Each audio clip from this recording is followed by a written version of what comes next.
Hello guys, কেমন আছো সবাই? আশা করি খুব ভালো আছো। আমরাও খুব ভালো আছি, কারণ ভালো তো থাকারই কথা। কারণ এখন গরুর সিজন, মানে কোরবানির ঈদ।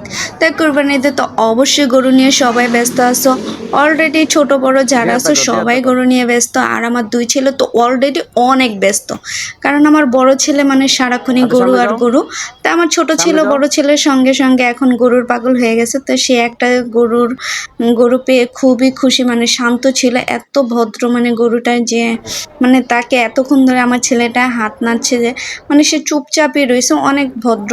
তাই আমার ছেলেরা মনে করো যেদিন থেকে হাট বসেছে এর আগের থেকে অনেক পাগল, কারণ তারা সারাক্ষণই টিভির ভিতরে ইউটিউব ছেড়েই রেখেছে। গরুর ভিডিও, গরুর হাটের ভিডিও, কোথায় কি হচ্ছে, কত দাম, কি আসে বিষয় ইত্যাদি আমার বড় ছেলে নাম্বার সহকারে টুকে রাখতেছে, যে কোথায় কোন হাটে কত দামের গরু এবং সবচেয়ে কম দামের গরু বা ভালো মানের গরু। তা আমার বড় ছেলে অনেক গরুর পাগল। তো এইখানে ছেলেদের নিয়ে আমার ভাইগনা হাটে চলে গেছে, হাটে গরু দেখানোর জন্য। তা আমার ভাইগনা একটা মানে পাগলা গরুকে হাতানোর চেষ্টা করতেছে আর তাকে ধরার চেষ্টা করতেছে, কিন্তু গরুটা এত মানে মাথা নড়াচ্ছিল আর এত তেজ দেখাচ্ছিল।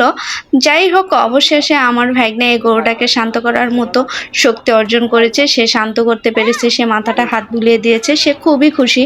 তো এরকম অনেক পাগলা গরু আছে, শান্ত গরু আছে।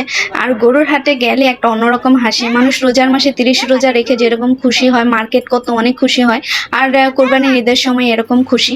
তো এইখানে আবার চলতি পথে একজন লোককে দেখে খুবই কষ্ট লাগতেছিল। এই অসহায় মহিলাটাকে দেখে সে রাস্তার মাঝে দাঁড়িয়ে বড় করতেছিল। তো যাই হোক, গরুর হাট দেখার পরে আবহাওয়াটা এত সুন্দর হয়েছিল যা নাকি দেখতে খুবই ভালো লাগতেছিল। আর জমজমাট একটা বৃষ্টি আসার সম্ভাবনা ছিল, এবং পরে অবশ্যই জমজমাট একটা বৃষ্টি হয়েছে। তো এটা বৃষ্টির আগের একটা ভিউ নিয়েছিলাম। ভিউটা খুবই ভালো লাগতেছিল, মানে এত ভালো লাগতেছিল মনে হচ্ছিল সাদিকে বসে থাকে। তা আজকের মতো এই পর্যন্ত। সবাই ভালো থেকো, সুস্থ থেকো, আমাদের জন্য দোয়া করো। আল্লাহ হাফেজ।